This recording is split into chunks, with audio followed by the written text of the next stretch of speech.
भाई एक और केस हो गया है उत्तराखंड में।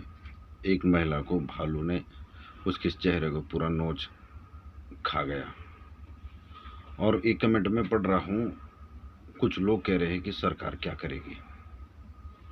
अगर सरकार कुछ कर नहीं सकती है, अपाइज है, तो भाई सत्ता पे क्यों बैठी हुई है। रोजगार तो देना रहा नहीं, उत्तराखंड का विकास करना कभी है नहीं। कम से कम उत्तराखंड के लोगों की सुरक्षा तो करो। इसमें सरकार क्या करेगी। अरे प्राकृतिक आपदा होती तो चलो, इसमें सरकार कुछ नहीं कर सकती। सारे उत्तराखंड वासी जो जंगलों में अपने घर, जो पहाड़ों पे हैं, जिनके घने जंगलों में जिनके घर हैं, जहाँ जंगली जानवरों का भय है, वो गुहार लगा रहे हैं सरकार से कि हमें सुरक्षा दे। और कई लोग कह रहे हैं कि सरकार क्या करेगी।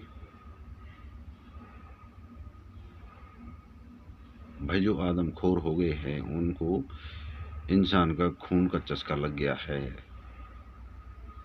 तो वो बार बार इंसान को ही शिकार बनाएंगे। और सरकार को क्या करना चाहिए, ऐसे आदमखोर जानवरों को आप कैद करिए और उत्तराखंड से ले जाइए। और फिर बोलते हैं कि 2027 में अगला मुख्यमंत्री होगा धामी जी। खाली गद्दी पे बैठने से नहीं होता है।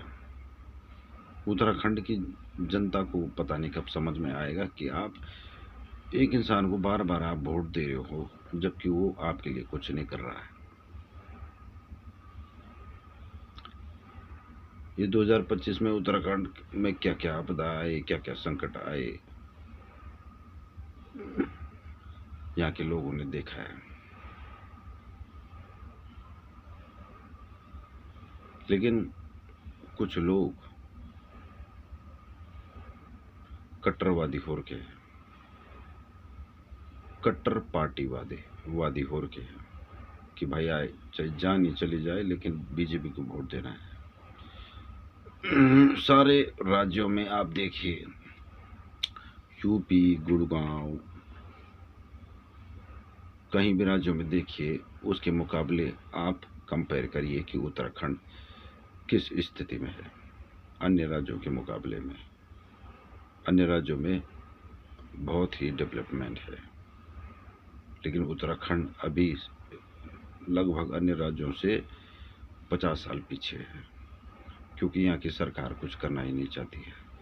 उसके समझ में कुछ आता ही नहीं है, तो वोट देने क्यों मांगने आ जाते हैं कि हमें वोट दीजिए, हम विकास करेंगे। कुछ विकास नहीं है। ऐसे लोगों को बिल्कुल भी वोट मत दो। जनता को जागना पड़ेगा। जनता सुरक्षित ही नहीं है उत्तराखंड की। बाकी और विषयों पर तो बात ही क्या करें।